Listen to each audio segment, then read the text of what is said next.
أعوذ بالله من الشيطان اللعين الرجيم بسم الله الرحمن الرحيم الحمد والثناء لله رب العالمين بارئ الخلائق أجمعين باعث الأنبياء والمرسلين ثم الصلاة والسلام على سيدنا ونبينا وحبيب قلوبنا وطبيب نفوسنا وشفيع ذنوبنا أبي القاسم المصطفى محمد اللهم صل على محمد وآل محمد وعلى أهل بيته الطيبين الطاهرين المعصومين المكرمين المنتجبين لا سيما بقية الله في الأراضين روحي وأرواح العالمين لتراب مقدمه الفداء ولعنة الله على أعدائهم أجمعين إلى قيام يوم الدين. For the hastening and the return of our Imam, please recite the salawat.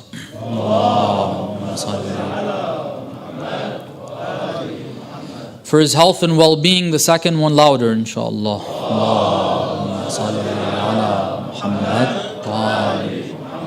Inshallah, each and every one of us becomes his true and close companion and soldier. Recite the third one even louder.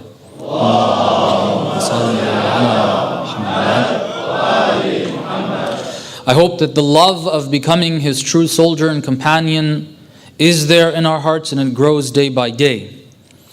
What we tried to discuss last night was, although the call of Abu Abdullah al-Husain is a call that lives today, that is here and it can be heard today, if we open our ears, if we realize the circumstances, if we see the battlefield, if we see the forces of truth, the forces of the Ahlul Bayt, and the forces of evil, the shayateen, if we see that battlefield, we will see that the call of the Imam is alive. The issue is that we have many distractions. There are many distractions that keep us from moving forward, keep us from answering the call of Abu Abdullah al-Husain, as there were many distractions during the time of Abu Abdullah al-Husain that prevented people from being able to respond to that call. Certain distractions we mentioned last night, and inshallah those who were here, they heard those distractions. We want to try to deal with them. Before I get into the next set of distractions, which inshallah, hopefully by the grace of God, we'll do that tomorrow night, I want to talk about how to get past those distractions. It's important for us to look at the Ahlul Bayt, look at their teachings, learn from them how to get rid of the distractions that are there. These distractions that we mentioned are distractions for people like myself, people who still have issues getting past lower desires and so on and so forth, and all of us have those struggles. Every single soul has those struggles. Even people, believers who've reached a higher status of spirituality are still dealing with those issues. These are distractions that if we don't handle them, if we don't know how to deal with them, if we don't take the right measures, then we're going to be struggling with them. We won't get past them, and they can always become obstacles. We mentioned them, and I don't want to repeat, but things that have to do with the lower desire, whether it's, God forbid, and unfortunately, some of the issues revolving around drugs or the sexual desire. And for those of us that are, well, a little older maybe, and married perhaps, which those are still distractions, it never becomes something that we're past and we don't have to worry about. Sometimes people mention that. Sometimes people think if they're married, then they don't have to worry about what they see. They don't think that they need to control their eyes any longer. They think that they can see anything, watch anything, which is not the case at all. One of the problems that marriages start having is those eyes of the men, of the brothers, of the husbands being distracted, and it causes many, many problems in marriages. And it's one of the reasons why we have such a large divorce rate, unfortunately. It's not the only reason, but it is one of the reasons nevertheless. So with these distractions, whether it's the dunya, the glamour of it, luxury and spending our time, spending our years on things that are really not worth it, or it is matters related to the lower desire. How do we get past this? How do we deal with it? How can we deal with them so that if we want to hear the call of Abu Abdullah and we want to respond to it today, it doesn't become an obstacle for us? If you remember, what we mentioned was some of these are problems that the younger generation deals with. And I made it very clear that in my view, brothers and sisters, what I am more after and trying to do is to bring this call to the hearts and to the minds of the younger generation. I mean people in their younger teens, mid-teens, and late teens. All right. If we can get that generation of ours on board, if we can get the fervor of the call of Abu Abdullah and responding to that in that generation's heart, then we're going to be successful in bringing the right change to our entire community here and throughout the globe. It's important that we focus on that. And of course, all of us, not just that generation. So what I'm going to do is I'm going to talk about that generation. And the first thing we're going to do is talk about parents, what the role of parents is.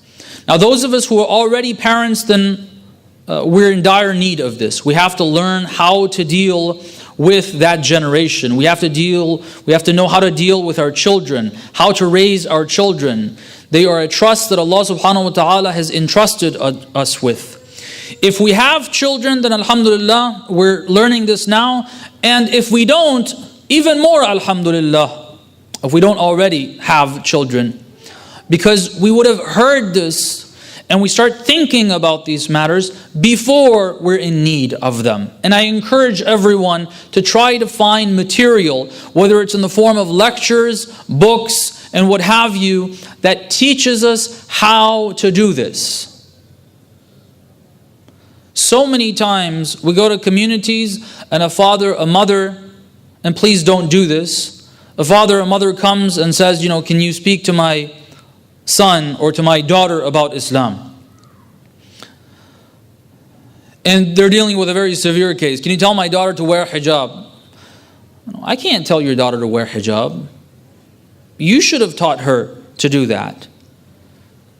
Not the first day she comes and I'm supposed to be telling her it's wajib to wear this, or it's haram not to wear it. You're committing a sin. You're going to go to hell. What am I supposed to tell them? You're supposed to deal with your children. You're supposed to be raising your children. We don't do a good job. And then later on we expect some sheikh, some maulana, someone coming over and then some magical word or something. And then suddenly they're going to start changing. That doesn't happen. We've got to raise our next generation. It's important. It's important that we learn. Recite a salawat, please.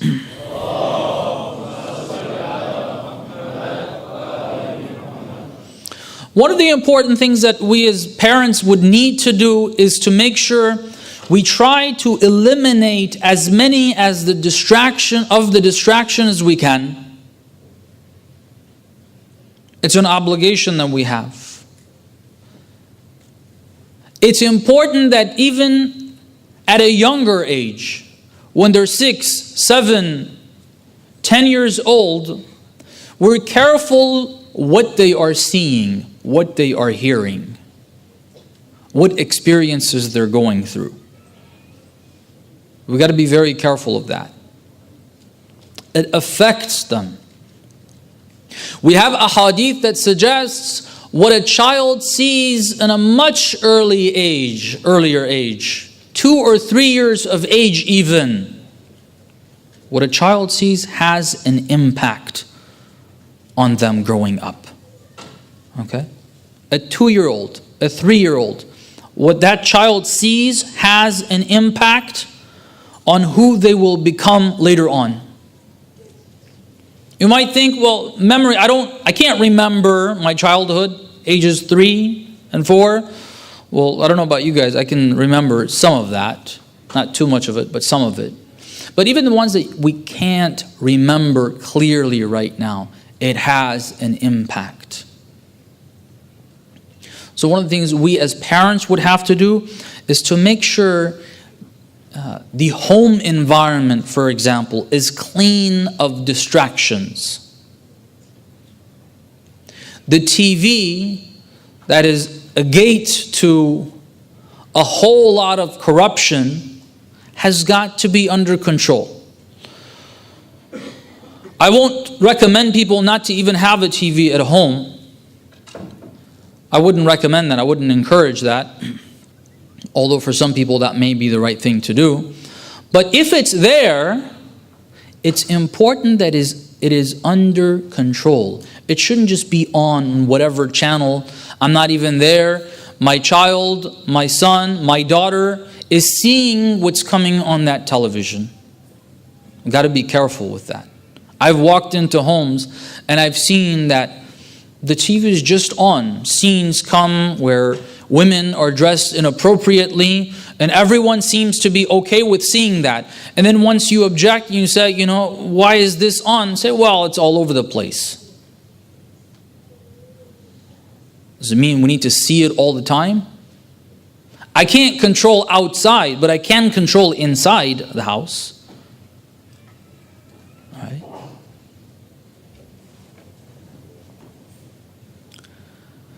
Recite a salawat, please.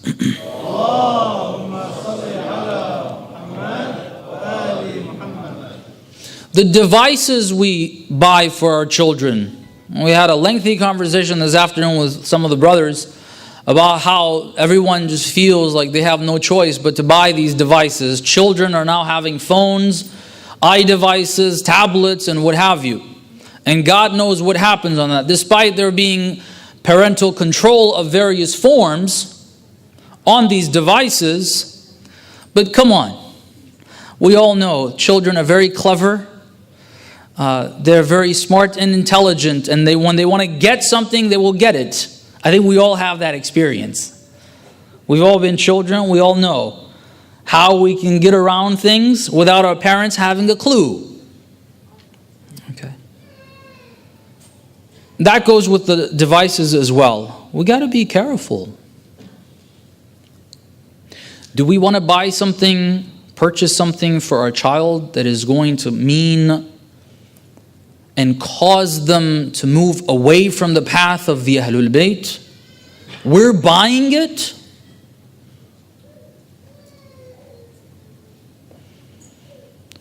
Non-Muslims are suggesting, brothers and sisters, I don't know about Australia, I can speak about America. There's a lot of discussions about how parents can help their children not get involved with all the garbage that's online. There's plenty of stuff that are going on. We've got to be conscious of it. We've got to be careful of it. We have to preserve our next generation from getting contaminated with all the garbage that's there, with all the spiritual viruses that they can get infected by. There are non-Muslims that are talking about this. Why does a child have to go through an experience where they see things that they're not supposed to see? Non-Muslims are saying, look, if you want to have a computer in the house, keep it where it's in a public arena. It's in the living room, somewhere where the child cannot just go up there and see whatever they want. Non-Muslims are saying this.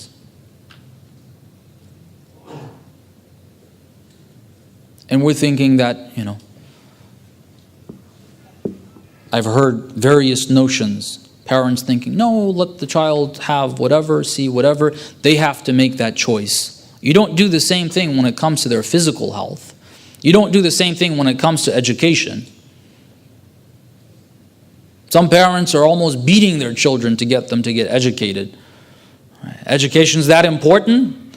And their spiritual education, their spiritual training, their spiritual upbringing means nothing.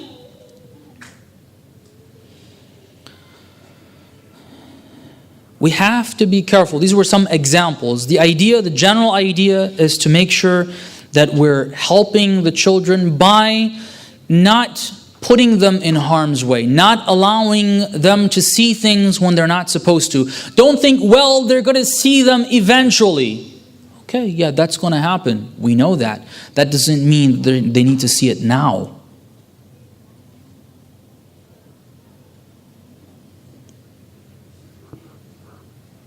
Just because I can't control what goes on outside, again, doesn't mean that I can't control what's going on inside the house.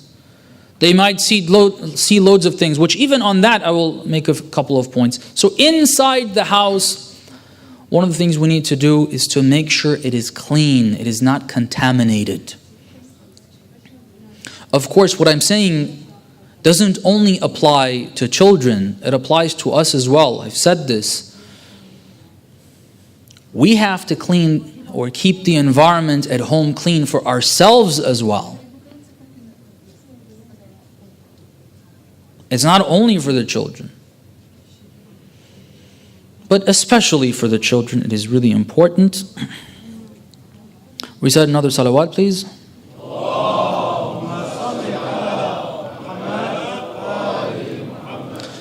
Sometimes what parents end up doing, or one of the problems they face when they want to limit what a child can see, when they want to limit what a child can have, and a child is going to different places, dealing with different people, seeing that their friends have certain things and they don't have them.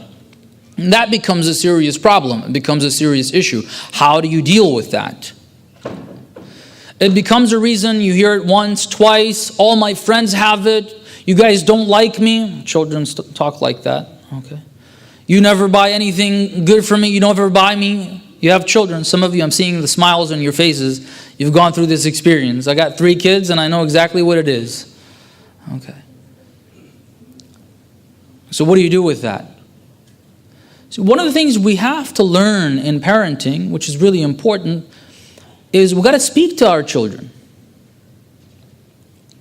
If it's bad for the child, then it's bad for the child. Again, we're good with doing that when it comes to their physical health. If they ask for too much chocolate, those of us who are conscious and aware of the problems of having too much chocolate, one of the problems being that they're going to start running around crazy, they won't go to sleep early, and so on and so forth, then you're good with controlling that. No matter what they say, like, no, you're not going to die, you're going to have a little more tomorrow. Okay. You can talk to them and you can get them to realize that that's not going to happen.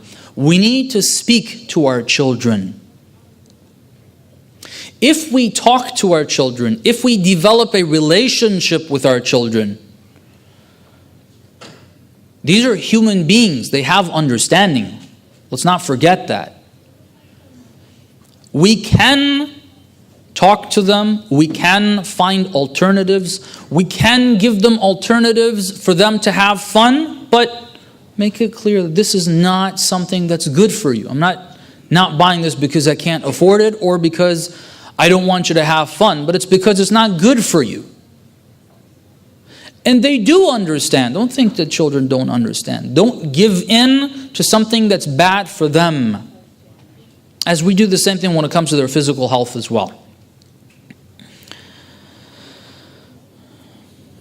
Another point, if we want to help our children grow and not to be distracted later on, if we want to be able to catch them so that they don't get involved with the wrong things that are surrounding them in society, and the things are getting worse and worse and worse, brothers and sisters. Again, I can't comment too much about Australia, but I don't think Australia is too different than America from that perspective. There's a pretty common culture that we have globally now. All right?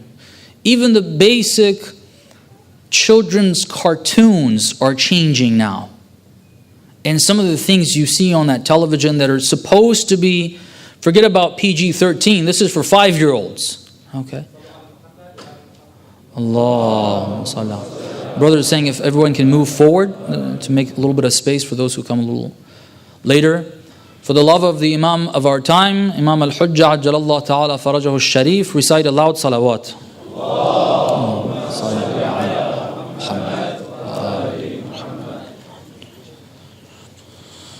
For the love of Zahra, salamullahi alayha, recite aloud salawat.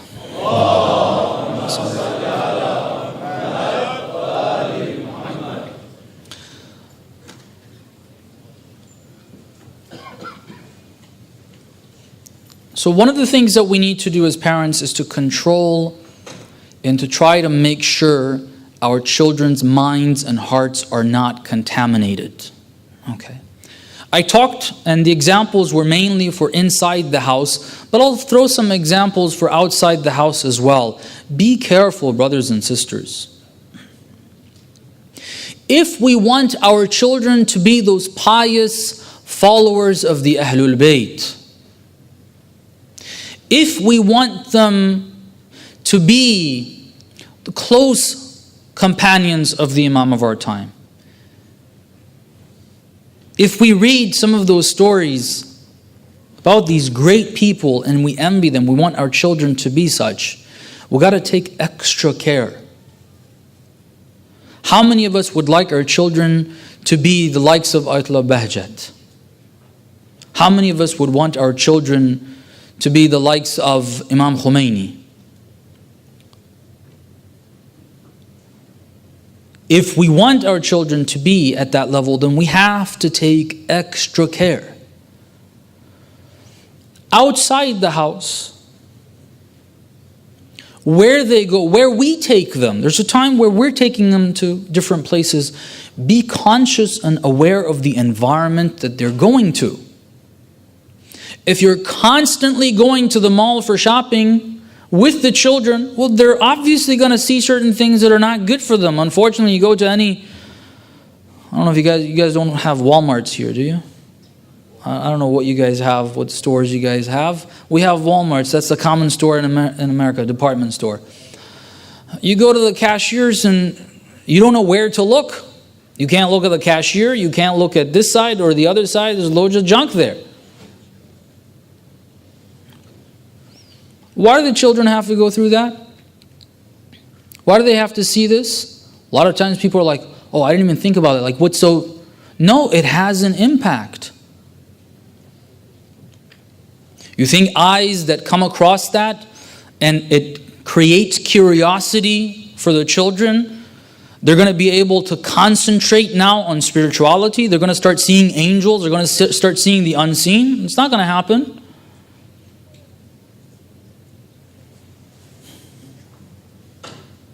Where are we taking our children?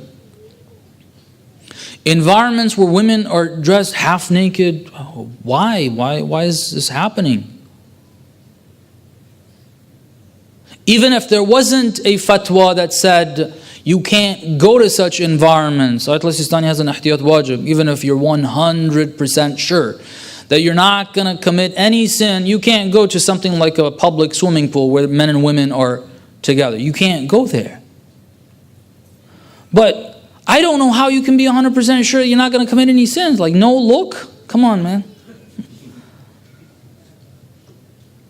Let's be serious. And that's us. That child is not familiar with that, but we're putting them through that experience. What right do we have? So we have to control, we have to be careful and conscious. Where are we taking our children? What experiences are we putting them through? When we take them to school, what school do we take them to? Is it only the matter of education? They get the best of education, but they'll use that education, God forbid, against the Imam of our time. We want that to happen? What's more important? How long is that education going to go for? 50 years, 80 years, 100 years? What about the spiritual side of things? What about after death? We have to be conscious of that as well. What are we putting our children through? In grade school, in middle school, in high school. Universities, now this is something, we're not talking about children anymore if we're talking about universities, but I'm surprised, I hope this doesn't happen here, it might be happening, but I'm just surprised when I see this happening. I know of parents who've sent their children to other cities all alone, their sons, their daughters, to cities for universities, and I go to those university campuses and I feel sorry for that youth. I really feel sorry for what they have to go through. Everybody's involved with pretty much everything day in and day out. And this guy's supposed to just see that all around them and not even want to try anything. Come on. On campus, in the dorms, we have to be careful. If we're in control, if you're a bit older and you're in control of that, even if our parents want us to do that, look, this is not right. It's not worth it. So controlling where we go outside the house, where we take our children, what they see, what we see, that's very important to keep away from distractions. The second point is that we can't just take things out. We need to also provide positive elements in the home environment and outside. For example, we have hadith. That says, in a house that Quran is recited out loud, okay, whatever way you can. If it's recited in the house, what's going to happen is that the shayateen are not going to come to that house. Quran is recited out loud, right? This is the effect. And instead of the shayateen coming, it causes the angels to come to the house. Right? Now, a house that angels are visiting on a regular basis, this needs to happen on a regular basis. It's not just once a blue moon. No, on a regular basis. In the morning you wake up, read a couple pages of the Quran. One page at least. You fit everything in your schedule for the good and the well-being of your house, even if you're not a parent, for your parents, if you're one of the younger generation. It causes this to happen to the house. Whatever house you're in, try to read at least one page a day. And then one page before you go to bed. A house that the Quran is recited in, it says, shayateen leave that house. They don't visit that house. And angels come and visit it. But if it's the reverse, it says a house that Quran is not recited in, angels do not come and shayateen are constantly visiting. Well, no wonder. No wonder.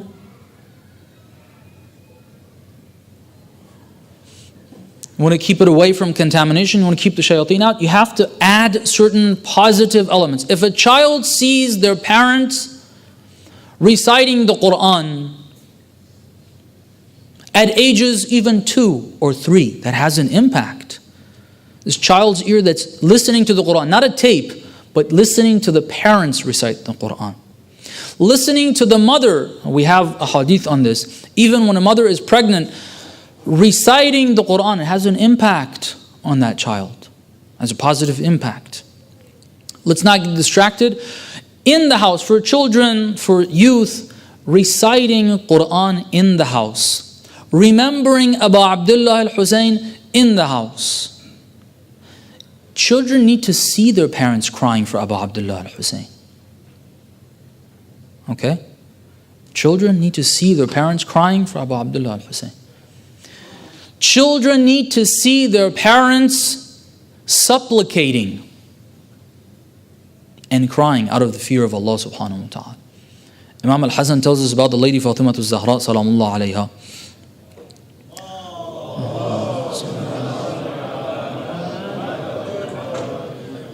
He says, many nights I would be witness to this, that my mother would be up all night, dua, supplication, asking God for different things, for everybody else, of course. In the particular account, the Imam asks her, all this time you prayed for everyone, you didn't pray for yourself. She said, al-jar thumma ad-dar. First you take care of the neighbors and then you take care of your own home. Children need to see that. A child that has that experience from their parents, a child whose parents are constantly in wudu, A child whose parents are praying on time, these have an impact on the child. Besides that, when the children grow a bit older, in their early teens, in their mid-teens, what a child needs to, at that time, a youth needs to see, needs to feel, brothers and sisters, is that we need to feel the reality of religion. Okay. It can't just be talk. If you bring your child to these majalis, they just hear something, they see everybody crying, and then they're on their iDevice or whatever, they get up and leave, and all they get is just talk, talk, talk. There's no personal experience. Okay? There's no personal experience. There's nothing to actually get attached to.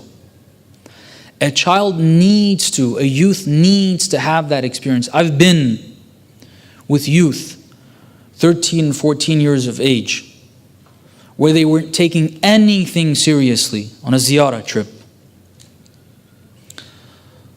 Nothing was taken seriously, classes, just forced. Even the parents sent them on the ziyarah trip.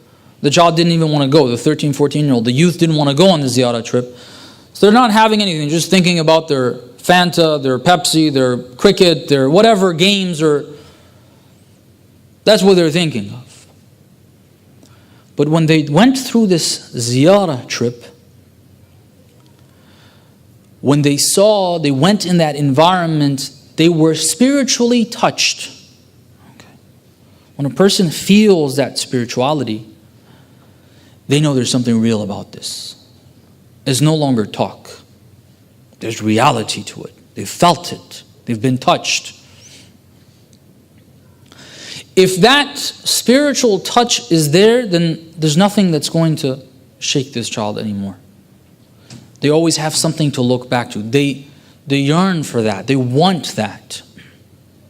All of you know, those who've had this experience, know what we're talking about. When we're away from it, when we're not crying for Abu Abdullah, we remember those spiritual feelings, and we look at ourselves, and we're not getting that feeling.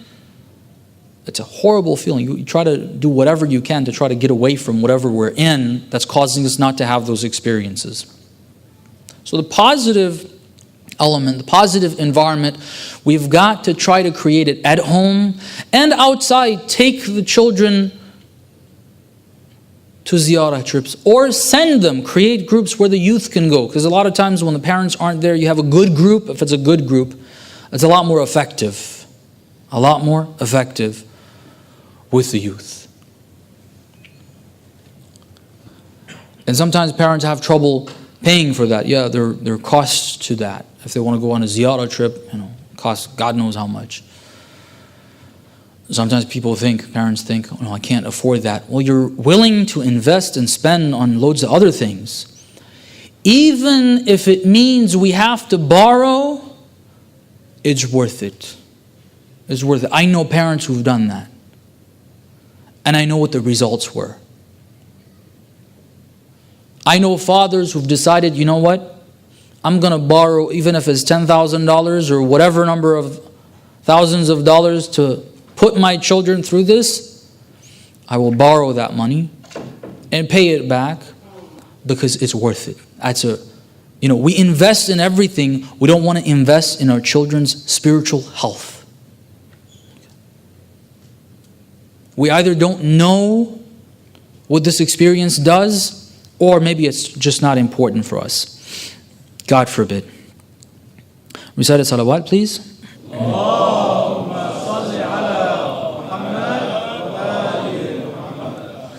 There's a couple more points that I had here, but my time has come to an end. Inshallah, we'll try to focus on that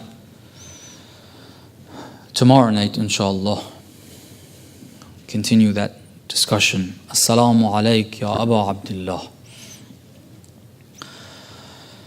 Assalamu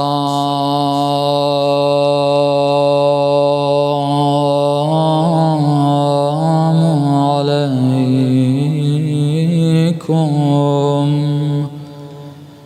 ya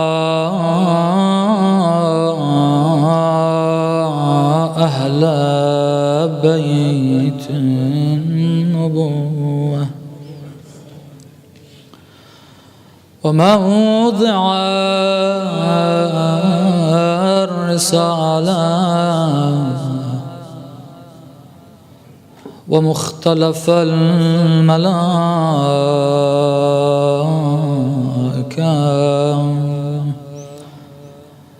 ومهبط الوحي ومعدن الرحمة وخزان العلم ومنتهى الحلم. May Allah's peace and blessings be upon you, my beloved Holy Prophet and the Ahlul Bayt.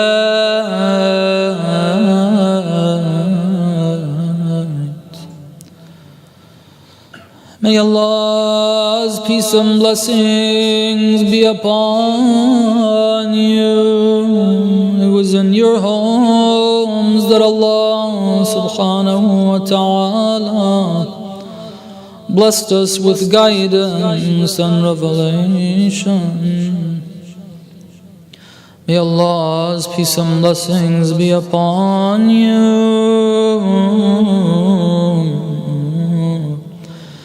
Angels descend upon you day in and day out. Sallallahu alayka ya Aba Abdullah. Sallallahu alayka ya mazlum.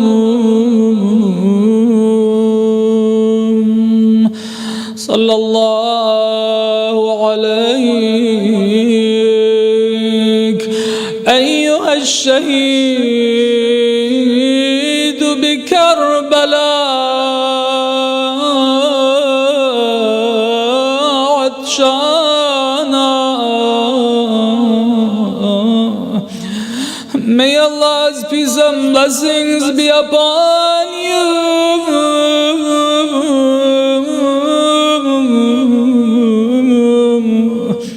my beloved Imam al-Husain,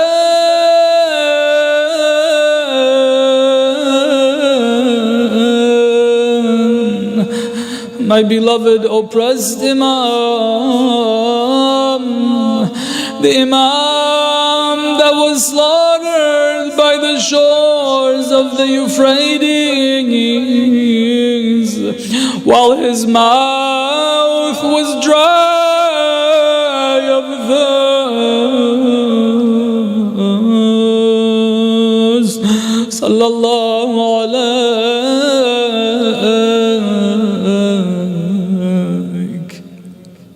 Tonight we want to remember one of the daughters of Abu Abdullah al-Husain.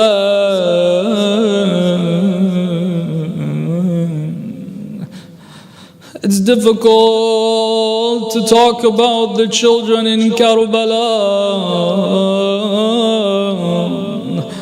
what they went through during the day. Not all of it's been recorded either, but you can just imagine what the thirst did to the children. If Abu Abdullah al-Husain as an adult is struggling with the thirst, what is Sukaina doing? How is she feeling? At the time when the horse of Abu Abdullah al-Husain came to the tent and the women and children scrambled, what were their children going through? But what we do know, brothers and sisters, is that in the afternoon of Karbala, imagine, without Abu Abdullah al-Husain, without Abu al-Fadl al-Abbas protecting them, without Ali al-Akbar's protection, all these ruthless men who didn't have mercy on a 6-month-old baby, what would they do to the khiyam of Abu Abdullah al-Husain? What would they do to the children? One of the accounts says this young daughter of Abu Abdullah al-Husain was beaten on by the enemies. Even her dress was being pulled on.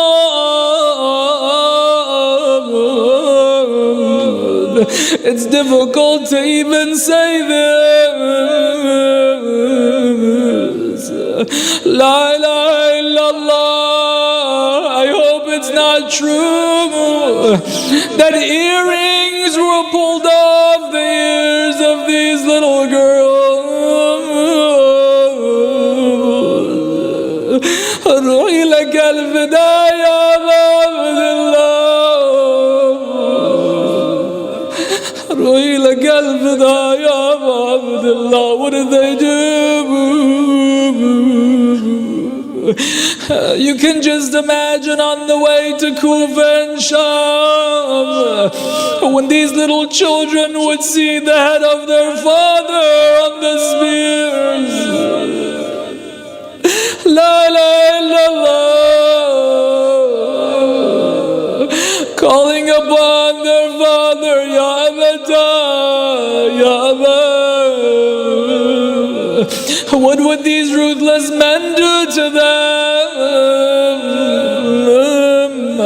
Some say this little girl was all bruised up by the time she arrived in Sham.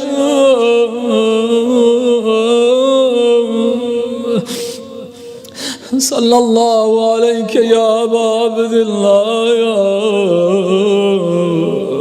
How can I describe the scene? Perhaps she was wondering what that was beneath the feet of Yazid in Sham, until she saw, when she looked closely, when Yazid started to use his stick on the lips of Abu Abdullah al-Husain. Those are my father's lips.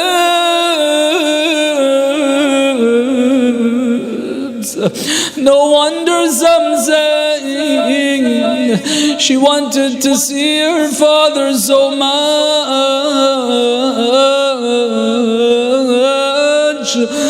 One of those nights she cried so much. I hope it's not true that they brought her father's head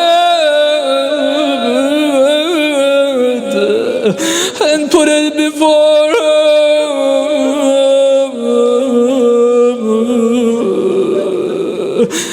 How did she feel? Father, why is your beard all red? Who threw stones at your forehead?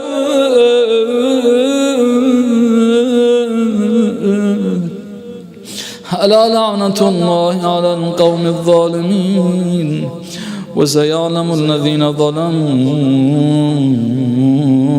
أي منقلب ينقلبون